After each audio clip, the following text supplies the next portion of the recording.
হযরত আল্লামা কাজী মোহাম্মদ নুরুল ইসলাম হাশমি সাহেব রাহিমাহুল্লাহ প্রবর্তিত 12 দিন ব্যাপী পবিত্র ঈদ মিলাদুন নবী শীর্ষক যে সেমিনার, এই সেমিনারের মহতরম সভাপতি অধ্যক্ষ মৌলানা কাজী আবুল বায়ান হাশমি বারাকাল্লাহু ফি হায়াতিকুম, আমাদের অনেক দিনের পরিচিত বন্ধু মৌলানা আব্দুস সামাদ সাহেব, হাফিজাহুল্লাহ তাআলা আযজা ওয়াজাল, এবং এলাকার নবী প্রেমিক দিনদার মুসলমান ভাইয়েরা, 48 বছর যাবৎ এই এলাকায় 12 দিন ব্যাপী রহমতুল্লিল আলমিন সৈয়দুল মুরসালিন খাতামুন নবিয়্যিন শফিউল মুযনিবিন হযরত সাল্লাল্লাহু আলাইহি ওয়াসাল্লামের পবিত্র জীবন আদর্শ নিয়ে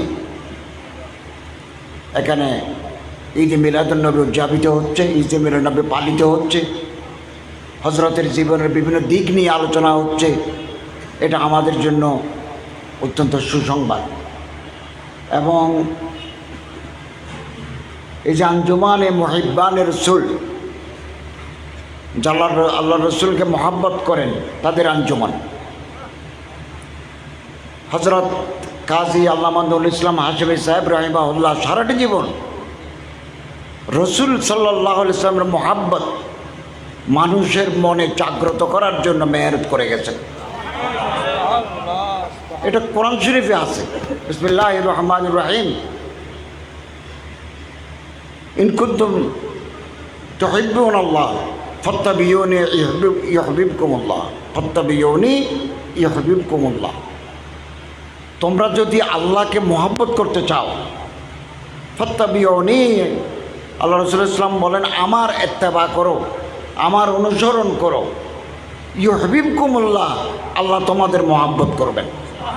অতএব আমরা যদি আল্লাহর মহব্বত, ভালোবাসা, ইশক পেতে চাই, রসুল করিম সাল্লাল্লাহু আলাইহি ওয়াসাল্লামকে মহব্বত করতে হবে, হজরতকে ইত্তেবা করতে হবে।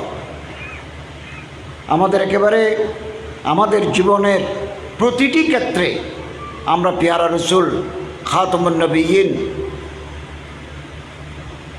শাহিদু আলম হজরত সাল্লাল্লাহু আলাইহি ওয়াসাল্লামের এই জীবন উসওয়াতুন হাসানা আমাদেরকে মেনে চলতে হবে প্রতিটি ক্ষেত্রে। আমাদের পারিবারিক জীবন, আমাদের সামাজিক জীবন, আমাদের ব্যক্তি জীবন, আমাদের আন্তর্জাতিক জীবন, প্রতিটি ক্ষেত্রে এই হজরতের সাল্লাল্লাহু আলাইহি ওয়াসাল্লামের আদর্শ আছে, এটা আমাদের মেনে চলতে হবে। আমি যেন অত্যন্ত খুশি হয়েছি হজরত আল্লামা কাজী নুরুল ইসলাম হাফিজ সাহেব নবরাল্লাহু মারকাদাহু ভণ্ডদের যে মাজার বা মাজারের নামে আসলে ভিতরে কোনো বুজুর্গ মানুষ নাই, এটা মাজার উঠছে, এগুলো তিনি ভেঙে ফেলেছেন। আরও একটা দেখলাম 284 পৃষ্ঠায় তিনি বাইতুল মোকাররমের খতিব, বাংলাদেশের অনেক বড় আলেম মৌলানা আমিমুল এহসান বরকতি মুজাদ্দিদি, ওনার কাছ থেকে হাদিস পড়েছেন। আল্লামা আব্দুস সত্তার বিহারী, আমার বাবাও আব্দুস সত্তার বিহারীর কাছে পড়ছেন। এরপরে হজরত আল্লামা জফর আহমদ উসমানী, ওনার কাছ থেকে হাদিস পড়ছেন। এবং মৌলানা মমতাজউদ্দিন, উনি ব্যারিস্টার মওদুদ আহমদের বাবা, কলিকাতা আলিয়া পড়ছেন আর কি, মৌলানা মমতাজউদ্দিন সাহেব, অনেক বড় বড় আলেমের কাছে তিনি হাদিস পড়ার সৌভাগ্য পেয়েছেন। ওস্তাদ যেমন বড়, শাগির্দ আলহামদুলিল্লাহ বড় হয়েছে। এবং তিনি যে এই আদর্শ, তিনি যেই আমাদের জন্য দিক নির্দেশনা রেখে গেছেন, এগুলো আমরা আমল করার চেষ্টা করব। হজরত আবুল হাশেম বয়ানী সাহেব জিদুল মালিকুম বলেছেন, এই দেশে ইসলাম এসেছে সুফি দরবেশ আউলিয়াদের মাধ্যমে। আউলিয়াদের মাধ্যমে 1203 খ্রিস্টাব্দে অস্ত্র নিয়ে এসেছেন এখতিয়ারউদ্দিন মোহাম্মদ বখতিয়ার খিলজি। হিজরি প্রথম শতকে রাসূলুল্লাহ সাল্লাল্লাহু আলাইহি ওয়াসাল্লাম যেই শতকে মক্কা থেকে মদিনায় হিজরত করেছেন, সেই শতকে ইসলাম বাংলাদেশে আসছে সুফিদের মাধ্যমে, আউলিয়াদের মাধ্যমে। লালমনিরহাটে একটা মসজিদ আছে, লাল রঙের মসজিদ, আমি দেখছি এটা হিজরি 69 হিজরিতে। তো কে আনলো, কারা লালমনিরহাটে মসজিদ বাঁধলো? এখানে আসছেন আল্লাহর বলিরা। শিলালিপি আছে, না আমি দেখছি তো শিলালিপি, আমি দেখে আসছি। কুমিল্লা ক্যান্টনমেন্টে আরবি টাকা পাওয়া গেল, আরব দেশের টাকা। এই টাকা কে আনলো? পকেটে করে টাকা আনছে, আরবি লেখা। এই আউলিয়া কেরামরা এসেছেন। আমি বহুদিন দৈনিক ইনকিলাবের প্রথম পাতায় সুফি দরবেশ আউলিয়াদের জীবনে লিখেছি। হযরত খাজা মঈনুদ্দিন চিশতি, হযরত নিজামুদ্দিন আউলিয়া রহমতুল্লাহ আলাইহি, হযরত বাবা গঞ্জবখশ, ওনার জীবনে লিখছি। বখতিয়ারউদ্দিন কাকি, আরও কাদেরিয়া, চিশতিয়া, নকশবন্দিয়া, ফরিদুদ্দিন নকশবন্দি, ওনাদের জীবনে লিখছি। এবং এই চিশতিয়া, কাদেরিয়া, নকশবন্দিয়া সিলসিলার ভারতের বুকে প্রচারের ক্ষেত্রে এ সমস্ত পীর, দরবেশ, আউলিয়া, বুজুর্গদের অবদান আছে। তারা নিজের জন্য কিছু করেননি। যা খানা খাতে আসতো এগুলো সব মানুষকে খাওয়াই ফেলতেন। এবং ইতিহাস একথা প্রমাণ করে, সুফি আউলিয়াদের দরবারে সব সময় খানা থাকে, খাবার থাকে। এক সময় হযরত নিজামুদ্দিন আউলিয়া রহমতুল্লাহ আলাইহির দরবারে মানুষ যখন বেশি আসতো, তৎকালীন রাজা সবাইকে বলে দিলেন যে তোমরা ওখানে টাকা দিও না, খাবারের টাকা দিও না, মানুষ আসে নামাজ পড়ে খায়। হযরত নিজামুদ্দিন রহমতুল্লাহ কথা শুনে বললো যে ডবল খাবার তৈরি করো। এবং কোত্থেকে খাবার আসে কেউ জানেন? তখন তৎকালীন, আমি লিখছি এগুলো, ইনকিলাবে আছে, প্রথম পাতায় ছাপা হতো। শেষত একেবারে শেষে লিখছি মুজাদ্দিদ আল ফেসানি, যিনি আকবরের বিরুদ্ধে সুফি, উনি মুজাদ্দিদি। তো রাজা ভুল করে মাপ চাইল যে আমি ভুল করেছি, ভুল জায়গায় হাত দিছি। এ সমস্ত বুজুর্গানের দিনের তাল্লুক তো আল্লাহর সাথে। অতএব রিজকুকুম ফিস সামাও ওয়া ফিস সামাই রিজকুকুম, রিজিক তো আসমানে। অতএব জমিনে যারা আল্লাহরে ডাকেন, জমিনে যারা রসুলকে মহাব্বত করেন, রসুলের তরিকা মতে চলেন, তাদের সাথে তো আল্লাহর কানেকশন আছে। রাজা ক্ষমা চাইছেন। আমাদেরকে আমাদের বুজুর্গানি দিন যারা আছেন তাদের প্রতি আমাদের সম্মান দেখাতে হবে। তারা যে আদর্শ রেখে গেছেন এটা আমরা পালন করব, মানব। আর আব্দুল সামাদ ভাই যেটা বলছেন, আমরা একটা নির্দেশনা তৈরি করব। মসজিদে, মাদ্রাসায় ইসলামের যে ঐতিহ্য অথবা ইসলামের যে ঐতিহ্যগুলো আছে, ধর্মীয় উপাসনাগুলো আছে, ধর্মীয় কালচারাল হেরিটেজ যেগুলো আছে, এগুলোতে কেউ যদি হাত দেয়, আমরা আইনের আশ্রয় নিয়ে তাদের প্রতিহত করব। কারণ এই সরকারকে এটা অন্তর্বর্তীকালীন সরকার, বিপ্লবী সরকার, বৈষম্য বিরোধী আন্দোলন, ছাত্র আন্দোলনের মাধ্যমে আমরা ক্ষমতায় আসছি।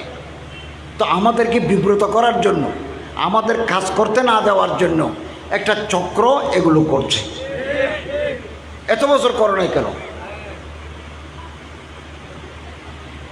এখন করছে। তারপরে ওই হিন্দুদের বিভিন্ন জায়গায়ও তারা আক্রমণ চালায়। নেত্রকোনায় আমার কাছে ডিসি সাহেব পাঠাইছেন, প্রতিভা ভেঙে ফেলছে। তারপর আর যে কান্তজির মন্দিরে ওটা দখল করতে চাচ্ছে। এগুলো বর্তমান সরকারকে বিপদে ফেলার, বিব্রত করার একটা প্রচেষ্টা মাত্র। আপনারা সিসি ক্যামেরা লাগান, সিসি ক্যামেরা লাগান, সিসি ক্যামেরাতে সব বেশি উঠবে, দারোয়ান রাখেন, স্থানীয় মানুষকে এঙ্গেজ করেন।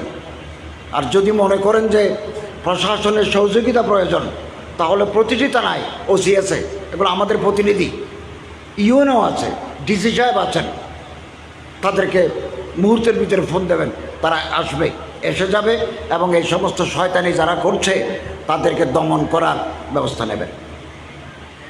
আমরা বিশৃঙ্খলা চাই না, যেটা যেভাবে চলে আসছে সেভাবে চলুক। আমরা অন্তর্বর্তীকালীন, আমরা কতদিন আছি সেটা আমরা জানি না, কিছু সংস্কার করে অর্থনৈতিক সমৃদ্ধি, রাজনৈতিক স্থিতিশীলতা, আইনশৃঙ্খলা পুনরুদ্ধার, এই কাজগুলো করব। আরও কিছু সংস্কার করে আমরা নির্বাচন দেব। ভোটে যারা জিতবেন, যার ভোট তিনি দিতে পারবেন, এখন আমরা সেই ব্যবস্থা করব। এরপরে যারা নির্বাচিত হবে তাদের হাতে ক্ষমতা দিয়ে আমরা বিদায় নেব। আমরা অল্প সময়ের জন্য আমরা সবাই মিলেমিশে থাকতে চাই। আমি আলহামদুলিল্লাহ মুসলমানদের মধ্যে কোনো তাফরাকা, যারা আল্লাহ মানেন, রসুল মানেন, সাহাবায়ে কেরাম মানেন, আউলিয়া পীর বুজুর্গদের মানেন, আমি মনে করি তাদের মধ্যে কোনো বিভাজন, কোনো ধরনের ব্যবধান থাকা উচিত নয়। হতে পারে আমি একটা তরিকা মানি, আপনি আরেকটা তরিকা মানেন, হতে পারে আপনি পীর সাহেবের মুরিদ, আমি আরেক পীর সাহেবের মুরিদ, হতে পারে আপনার আমার মধ্যে কিছু একতলাপ আছে, কিন্তু আসল জায়গায় কোনো একতলাপ নাই। আমরা এক এই ঐতিহ্যটা ওয়াহাদাতে উম্মত, উম্মতের ঐক্য, একতলাপ থাকুক না, আপন জায়গা যায়, একতলাপ কোনোদিন যাবে না। ইত্তেফাক মাল ইখতিলাফ থাকুক না, তারপরে আমরা কাছাকাছি আসি। এবং এটা হিন্দুস্তানে আছে, পাকিস্তানে আছে। পাকিস্তানে মৌলানা মুফতি মুনিবুর রহমান রিজভী, উনি আল্লামা তকি উসমানীর সাথে বসেন, এই করোনার সময় বসছেন, এই দিনও তারা বসছেন, সবাই বসেন, তারা মশওয়ারা করেন, পারস্পরিক মহব্বত আছে, হিন্দুস্তানেও আছে এটা। হজরত তৌকির রাজা নদভী, তৌকির রাজা বেরলভী, ইনি হজরত আলা হজরত রাজা বেরলভী রহমতুল্লাহ নাতি, তিনি দেওবন্দ মাদ্রাসায় আসেন। আমার কাছে একটা রেকর্ড আছে, কম এক জয়তি কনফারেন্সে আসছেন এবং বসে ওনার সাথে আলোচনা করছেন। ওনার খানাকা, ওনার তরিকা আলাদা, এদের তরিকা আলাদা। কিন্তু যখন ভারতের সরকার বলে মাদ্রাসাগুলো এগুলো অবৈধ মাদ্রাসা, তখন তারা এক হয়ে যান। ওখানে মাজারের প্রতিনিধিও থাকেন, মাজারের ওই হজরত খাজা মহিউদ্দিন চিশতি আজমেরি সঞ্জরি রাহিমাহুল্লাহর মাজার থেকে এখানে প্রতিনিধি আসে, বলল মুসলমানদের মসজিদ, মুসলমানদের মাদ্রাসা, এগুলো যদি কেউ হাত দেয় আমরা সবাই ঐক্যবদ্ধ। তখন ভারতের গভর্নমেন্ট ভয় পেয়ে গেছে, বিশাল কম এক জায়গাতে কনফারেন্স। তো ওরা কাছাকাছি আসতে পারলে আমরা একটু কাছাকাছি যেতে পারবো না কেন? আমাদের মধ্যে বেশি একতলাপ। তো আলহামদুলিল্লাহ আমি অত্যন্ত খুশি হয়েছি, হজরতের মাজার আমি জিয়ারত করতে পারলাম, আপনাদের মহাব্বত, আপনাদের ভালোবাসা পেলাম। তো আমি আপনাদেরকে আশ্বস্ত করতে চাই যে বিশৃঙ্খলা যারা তৈরি করছে বিভিন্ন জায়গায়, ভাঙচুর, অবদমন, এগুলোকে আমরা ইনশাল্লাহ প্রতিহত করব। আমাদের এখানে পুলিশ আছে, থানা আছে, ইউএনও আছেন, ম্যাজিস্ট্রেট আছেন, মুহূর্তের ভিতরে জানাবেন। তারপরেও যদি না হয়, হোম মিনিস্টার, আমি যেই বিল্ডিংয়ে আমার মন্ত্রণালয়, এর উপরে স্বরাষ্ট্রমন্ত্রী, আমার সাথে প্রতিদিন কথাবার্তা হয়, দেখা হয়। ইনশাল্লাহ আজিজ, এরা ক্রিমিনাল, এরা দুর্বৃত্ত, যারা বিভিন্ন জায়গায় হামলা করছে এবং এটা বিশৃঙ্খল পরিস্থিতি সৃষ্টি করে গোলা পানিতে মাছ শিকার করতে চায় তারা। এগুলো আমরা ইনশাআল্লাহ আজিজ আপনাদের আশ্বস্ত করছি, এগুলো আমরা প্রতিহত করব। আবার আব্দুল সামাদ ভাই তো বলছেন, যেখানে মাজার নাই, যেখানে কোনো বুজুর্গ মানুষের কবর নাই, এটা নিয়ে তো আমরা সবাই একমত, ঠিক না? একমত। একমত। কিন্তু যেখানে একজন বুজুর্গ মানুষ আছেন, তার ওখানে গিয়ে তুমি হামলা করতে যাবে কেন? আর উনি আরও বলছেন যে কোনো শিরিক বেদাত যদি হয় সেটা আলেম ওলামাদেরই করার জন্য, এটা তো আমরা সাপোর্ট করি না। এটা আব্দুল সামাদ ভাইও বলেছেন। আর এগুলো নিয়ে এখন কেন মাতামাতি? এখন হিন্দু ভাইয়েরা পূজা উপলক্ষে 3 দিন ছুটি চায়। আজকেও আমারে বলেছেন 3 দিনের ছুটি। আমাদের ডক্টর ইউনুস সাহেব তো হাটহাজারির মানুষ, ওনাকে যখন সনাতন ধর্মের লোকেরা বললো আমরা 3 দিন ছুটি চাই, তিনি বললেন ছুটি মুটি নিয়ে আপনারা আমরা বিব্রত করবেন না, আমি একটু কাজ করতে আসছি, আমি বিতর্ক তৈরি হয় কোনো জায়গায় হাত দেব না। বিতর্ক তৈরি হয়, আগে থেকে একটা জিনিস চলে আসছে, সেখানে হাত দিলে তো বিতর্ক উঠবে। তো ইনশাআল্লাহ আজিজ আমরা আপনাদের পাশে আছি। আমাদের এই যাত্রাপথ আমি আপনাদের সহযোগিতা চাই, আল্লাহ তাআলার রহমত কামনা করি। তো আমার ফ্লাইট, আমি রাতেই ঢাকা চলে যাব, কাল সকালে মন্ত্রী পরিষদের বৈঠক আছে। তো বেশি দেরি করলে আমি ফ্লাইট ধরতে পারবো না। আমার ইচ্ছে ছিল যে আমি আরও বেশিক্ষণ কিছু থাকবো। বহুদিন বাদে সামাদ ভাইয়ের সাথে দেখা হয়েছে, আসলে মাহফিলটা জমে রাত অনেক হলো। তো রাত হলে জমে। ইনশাআল্লাহ আল্লাহ তৌফিক দিলে আরও একবার আসবো আর কি ইনশাআল্লাহ। আপনাদের দোয়া নেব, আপনাদের সহযোগিতা চাই। আল্লাহ তাআলা তৌফিক দান করুন, আমিন। ওয়া আখিরু দাওয়ানা আলহামদুলিল্লাহি রাব্বিল আলামিন।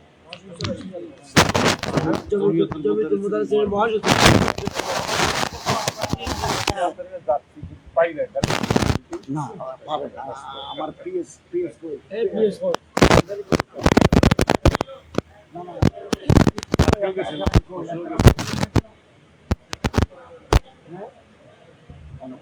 আপনি একটা নাম্বার লেখেন পারবেন? আছে কাগজ কিছু নাম্বার